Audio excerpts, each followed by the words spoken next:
And we begin tonight with the Cowboys embarking on a search for a new head coach. Yeah, on the surface, the team lost 10 games and had no real shot at the playoffs, but that doesn't tell the whole story of what McCarthy faced this year. Let's bring in lead sports anchor Joe Trahan. Joe, this move isn't too surprising.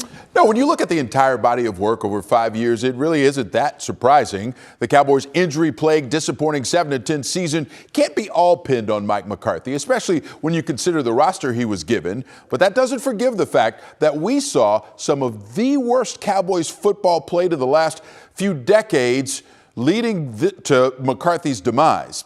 Too many times this season, the Cowboys were non-competitive. Games against the Saints, Lions, Ravens, and Eagles were all over far too early. And when you look at it from a larger scope, McCarthy's 49-35 record is the fourth best in team history. But the real issue was the success rarely translated into the postseason. The Cowboys winning just one playoff game in McCarthy's 5-year tenure with a 1-3 record in the postseason overall. McCarthy and Jones met for a week about the state of the team before today's announcement. Of those meetings, in a release, Jones saying these discussions were thorough and received an appropriate amount of time and depth to cover.